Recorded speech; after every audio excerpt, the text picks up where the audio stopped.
He walked through an American supply depot for 5 minutes. Just 5 minutes. When he came out, he told his officers that Japan had already lost the war.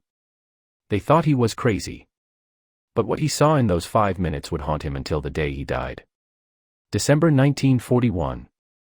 Japan has just attacked Pearl Harbor. The Japanese military is celebrating their greatest victory. America's Pacific Fleet is crippled. The Philippines are about to fall. Japanese forces are conquering territory across Asia faster than anyone thought possible. Japan's generals believe they're unstoppable. But one Japanese officer who'd spent years in America knows something his colleagues don't. Something terrifying. His name is Isoroku Yamamoto, and he's about to watch his worst nightmare come true as American industrial power turns into an unstoppable war machine that will crush everything Japan throws at it. Isoroku Yamamoto wasn't like most Japanese military officers in 1941. He'd actually lived in America. From 1919 to 1921, he studied at Harvard University. Then from 1926 to 1928, he served as a naval attaché in Washington, D.C. He'd spent years walking American streets, visiting American factories, watching American life. And what he saw terrified him. Yamamoto saw American industrial capacity. The factories, the oil fields, the steel mills, the car plants churning out vehicles by the thousands. He saw an economy that was massive beyond anything Japan could match. And he understood what that meant for war. In modern warfare, the side that could produce more ships, more planes, more tanks, more everything, would win. It was that simple. Most Japanese officers had never been to America. They knew America was big and rich, but they didn't really understand what that meant. They thought Japanese fighting spirit would overcome American material advantages. They believed that samurai tradition and willingness to die would defeat American softness and love of comfort. They were living in a fantasy. Yamamoto knew better. He'd seen American workers. He'd visited American universities. He'd watched American football games and seen how Americans approached competition and teamwork. He understood that Americans weren't soft. They were pragmatic. When Americans decided to do something, they organized and did it efficiently. And if America decided to fight Japan with full effort, Japan would be destroyed. So when Japanese military leaders started planning for war with America in the late 1930s, Yamamoto opposed it. He argued that Japan couldn't win a long war against America. That attacking America would be suicide. That Japan should seek peace, not conflict. His opposition made him extremely unpopular with the militant faction that dominated Japanese politics. Some officers wanted Yamamoto assassinated for being defeatist. But Yamamoto was too important to eliminate. He was one of Japan's most brilliant naval strategists. He'd been an early advocate for naval aviation when most officers still believed in battleships. He understood how aircraft carriers would change naval warfare. The Japanese Navy needed his expertise even if they hated his politics. By 1941, the decision for war had been made by Japan's political leadership. Yamamoto couldn't stop it. So he did the only thing he could. He tried to plan operations that would give Japan the best possible chance. Maybe, he thought, if Japan could cripple America's Pacific Fleet early, if they could conquer enough territory quickly, America might negotiate a peace rather than fight a long war. It was a slim hope, but it was the only hope. Yamamoto planned the attack on Pearl Harbor. It was his operation. His strategy. And it worked brilliantly from a tactical standpoint. Japanese carrier aircraft achieved complete surprise. They sank or damaged 8 American battleships. They destroyed hundreds of aircraft on the ground. American casualties were over 2,400 killed. It was a devastating blow. When reports of the Pearl Harbor attack's success reached Tokyo, Japanese military headquarters celebrated. Officers were congratulating each other. Newspapers proclaimed a great victory. The public was ecstatic. Japan had struck the mighty American empire and bloodied its nose. America would surely negotiate now. Japan had won. Yamamoto didn't celebrate. When his staff officers came to congratulate him on the successful operation, Yamamoto's response shocked them. He said something that nobody expected. He said that all they'd done was wake a sleeping giant. That America would come back stronger than before. That the war was far from over. In fact, it had barely begun. His officers thought Yamamoto was being too modest or too pessimistic. They'd just won a great victory. Why wasn't the admiral celebrating? They didn't understand what Yamamoto understood. The tactical success at Pearl Harbor didn't matter. What mattered was America's response. And Yamamoto knew how America would respond. With fury. With determination. And most importantly, with production. Within weeks of Pearl Harbor, Yamamoto's predictions started coming true. But even he was shocked by how fast and how massive America's response was. In the months after Pearl Harbor, Japanese forces continued their rampage across the Pacific and Southeast Asia. They conquered the Philippines, trapping American and Filipino forces on Bataan. They took Singapore from the British. They invaded Burma. They captured the Dutch East Indies. Territory after territory fell.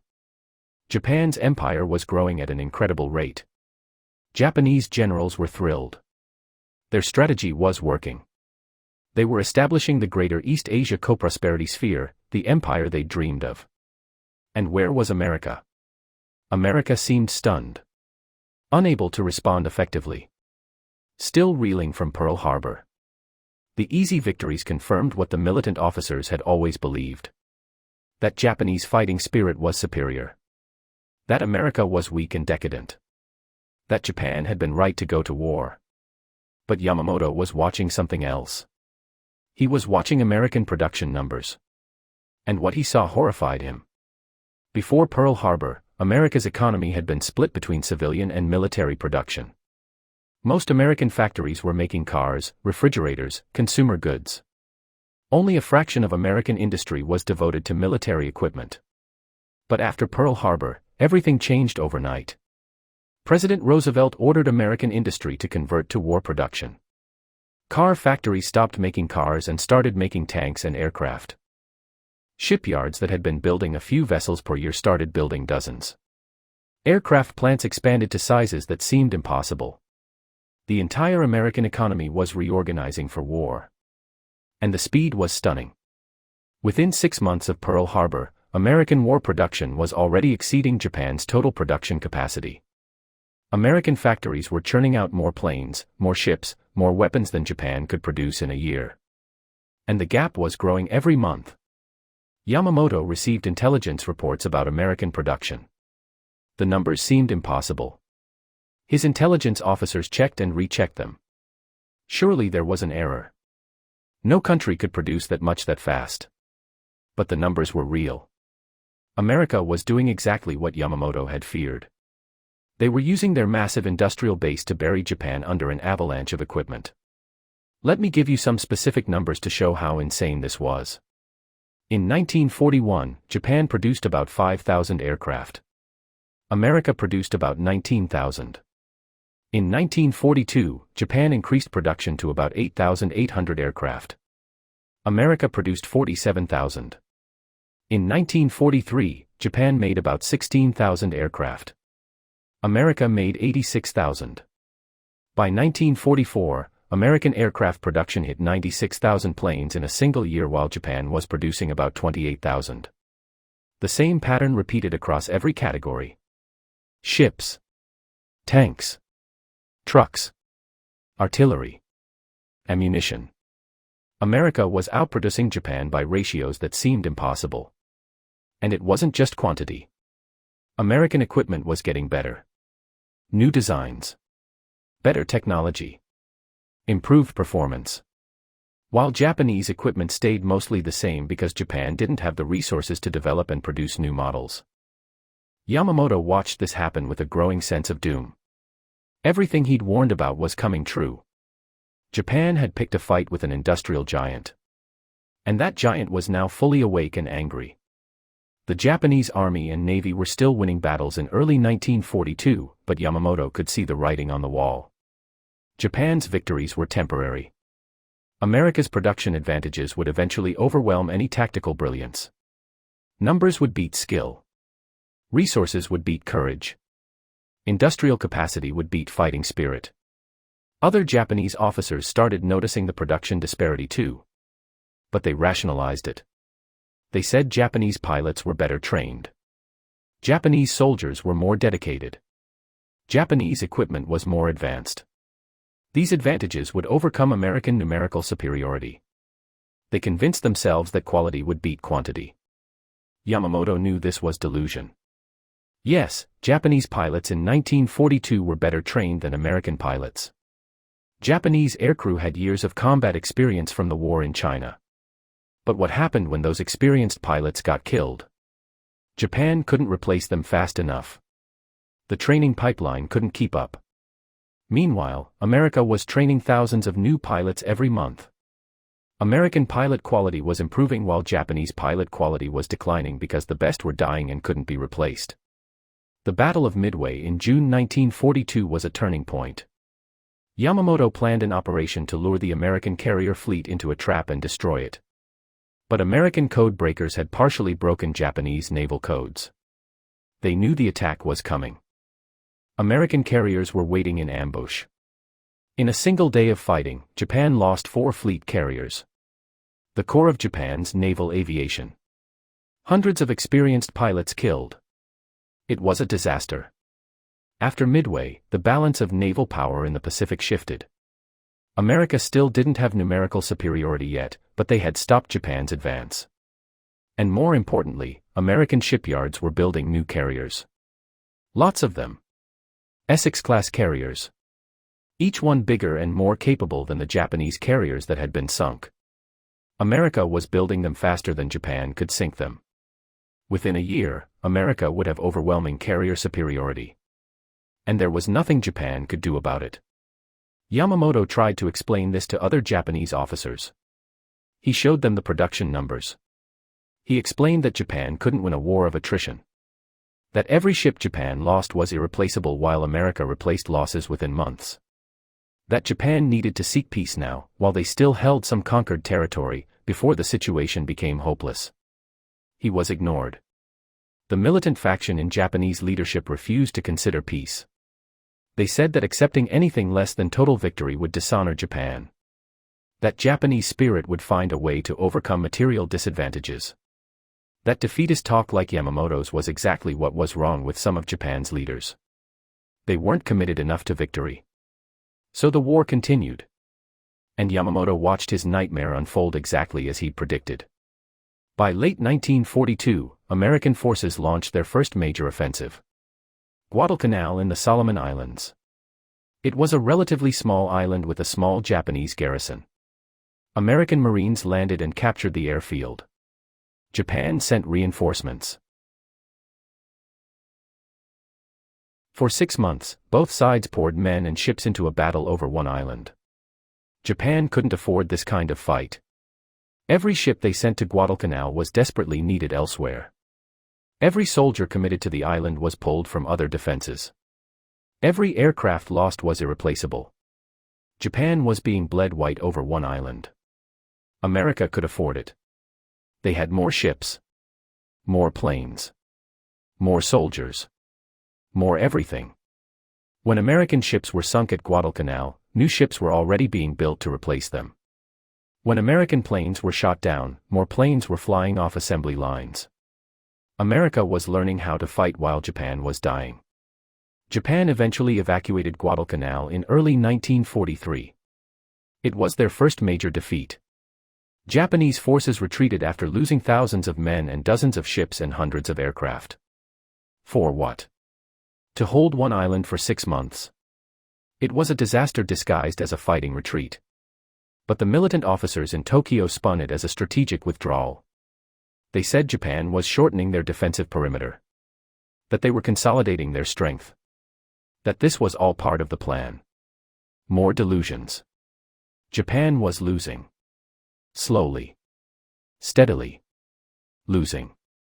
Yamamoto kept speaking truth to power. He kept showing the production numbers. He kept explaining that time was on America's side. Every month that passed, America got stronger and Japan got weaker. The gap was becoming unbridgeable. Japan needed to negotiate peace now before they lost everything. In early 1943, there were some officers who started listening to Yamamoto. They'd seen Guadalcanal. They'd seen the losses Japan couldn't replace.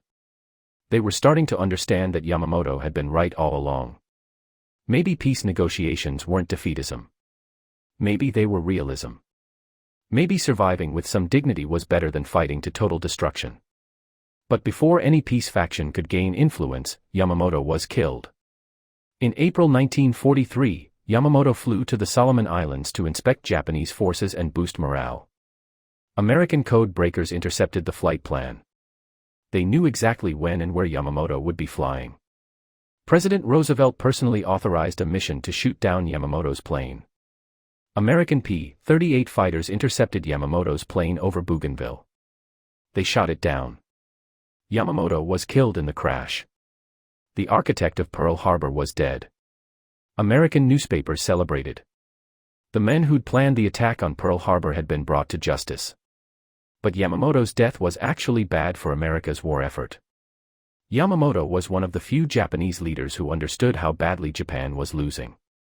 He was one of the few voices arguing for peace negotiations. With Yamamoto dead, the peace faction in Japan lost their most influential advocate. The militants were strengthened. The war would continue. And it did continue. For 2 more years. 2 years of Japan slowly being crushed under American material superiority. 2 years of battles that Japan couldn't win. 2 years of cities being bombed. 2 years of soldiers dying for a cause that was already lost. After Yamamoto's death, other Japanese officers started seeing what he had seen. They visited frontline bases and saw American equipment everywhere. Mountains of supplies. Food. Ammunition. Fuel. Everything an army needs. Japanese bases were running short of everything. Soldiers were going hungry. Ammunition was rationed. Fuel was scarce. The contrast was shocking. Some Japanese officers who were captured later described their shock at American supply operations. One officer described being taken prisoner and marched through an American supply depot. He saw thousands of trucks. Warehouses full of food. Stacks of ammunition crates as far as he could see. Medical supplies. Spare parts. Everything organized and labeled. He said it was that moment that he truly understood Japan had lost. Not because American soldiers were better fighters. But because America could supply its forces with everything they needed while Japan couldn't supply its forces with anything. Another Japanese officer described watching American ships unloading at a captured island. Ship after ship. Dozens of them. Unloading cargo 24 hours a day. Trucks and jeeps driving off. Tanks being craned onto docks. Pallets of supplies stacked everywhere. He did some mental math and realized that what he was watching being unloaded in one day was more than Japan could ship to that entire region in a month. The scale was incomprehensible. American soldiers didn't fully appreciate what they had. They complained about military food.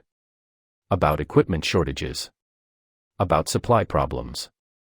They didn't realize they were the best supplied military force in human history. Japanese soldiers would have killed for the food Americans threw away.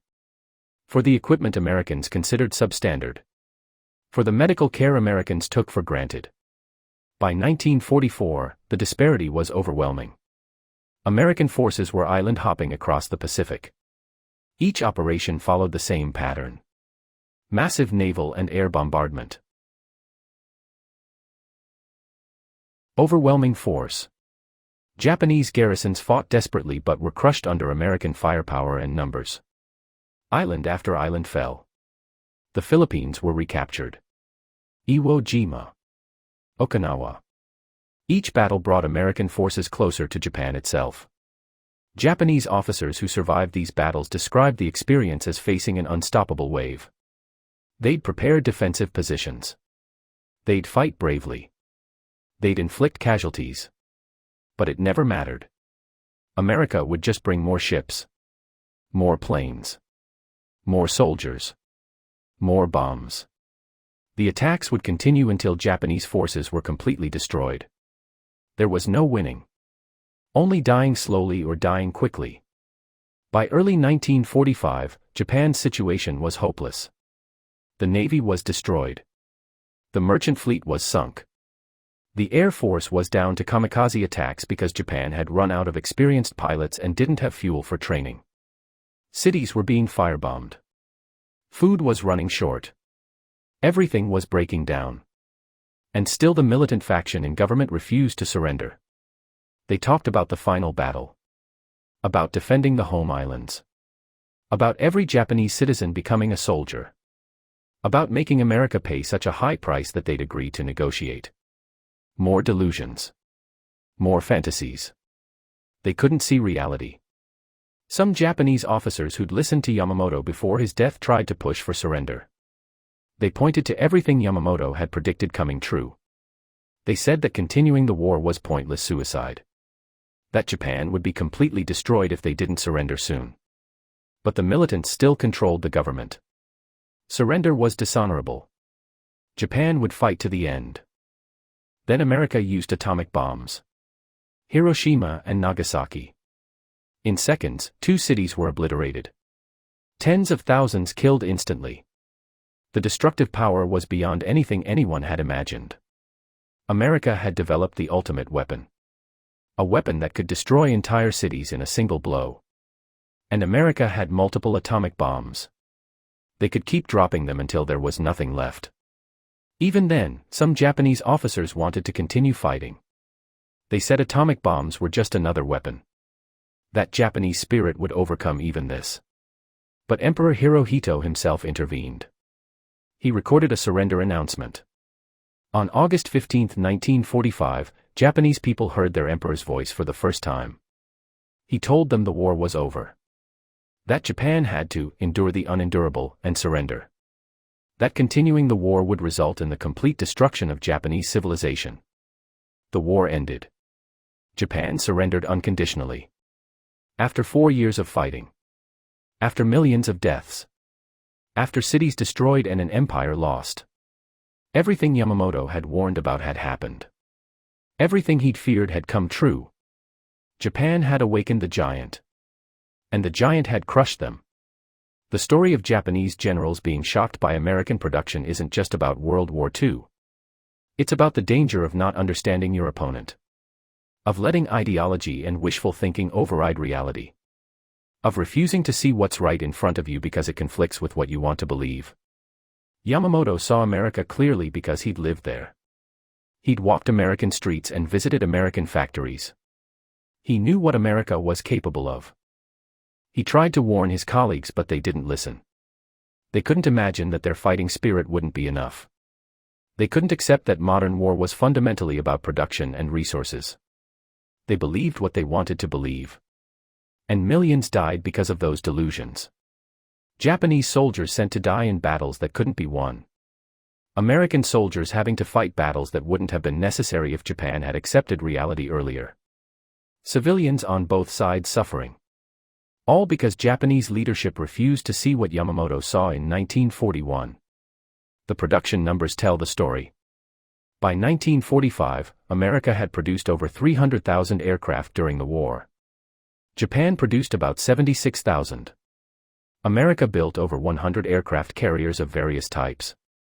Japan built 17. America produced 88,000 tanks. Japan produced 6,300. The disparity was even larger in ships, trucks, artillery, and every other category. But it wasn't just the quantity. It was the logistics. America could deliver those supplies to the front lines. American logistics were so good that soldiers fighting in the Pacific had regular mail delivery from home. They had hot food. They had medical care. They had everything they needed to fight effectively. Japanese soldiers were lucky to have basic ammunition and food. Logistics won the war as much as combat did. Japanese generals learned this too late. By the time they understood what they were facing, the war was already lost. Some of them tried to change course. Tried to push for negotiations. But the political and military culture of Japan made it almost impossible to admit error. To say that the war had been a mistake. That continuing was pointless. That surrender was the only rational choice. So the war continued far longer than it should have. Japan fought on long after any hope of victory was gone. Not because they had a plan to win. but because the culture couldn't accept surrender. Honor and face mattered more than lives. More than cities. More than the future of the nation. The atomic bombs finally forced surrender. Not because they were more destructive than the conventional bombing that had already destroyed dozens of Japanese cities, but because they were new and terrifying and gave the emperor justification to overrule the militants. He could say that this new weapon changed everything. That continuing would mean the extermination of the Japanese people. That surrender was necessary for survival. After the war, surviving Japanese officers were interviewed about their experiences. Many of them talked about the moment they realized Japan had lost. For some, it was seeing American supply operations. For others, it was after a particular battle where they saw how quickly America replaced losses. For others, it was when they looked at production figures and did the math. But almost all of them said the same thing. Once they understood American industrial capacity, they knew the war was over. The only question was how long Japan would keep fighting a war they'd already lost. Some Japanese officers expressed respect for Yamamoto after the war. They admitted he'd been right all along. That he'd seen the truth when everyone else was blind. That Japan should have listened to him instead of marginalizing him. If Japan had heeded Yamamoto's warnings and avoided war with America, millions of lives would have been saved. Japanese cities wouldn't have been destroyed. The nation wouldn't have been occupied. Everything would have been different. But Yamamoto wasn't perfect either. He planned Pearl Harbor. He prosecuted the war even though he knew Japan couldn't win. Some people criticized him for not resigning or refusing to serve. For not speaking out more loudly against the war. Yamamoto's defender said he tried to work within the system. That resigning would have accomplished nothing except getting himself killed by militants. That he did what he could within the constraints he faced. The truth is probably complicated. Yamamoto was a military officer in a culture that valued loyalty and obedience. He opposed the war but couldn't stop it. So he tried to give Japan the best chance possible given impossible circumstances. He planned operations hoping for a miracle. Hoping that somehow Japan could negotiate a favorable peace. It was a forlorn hope. But it was all he had. The lesson from Japan's experience is clear. In war, especially modern war, industrial capacity matters more than almost anything else. Fighting spirit and tactical brilliance and warrior culture are all fine. But if your opponent can produce 10 tanks for every one you produce, you're going to lose. If they can replace their losses and you can't, you're going to lose. The math is brutal but simple. Japan learned this lesson at a terrible cost. American industrial might turned World War II into a war of production. Once America's factories were fully mobilized, the outcome was never in doubt. Japan could fight skillfully. Their soldiers could be brave. Their tactics could be clever. None of it mattered against the flood of equipment pouring out of American factories. Yamamoto saw this in 1941. He tried to stop the war before it started. When he couldn't stop it, he tried to warn people about what was coming.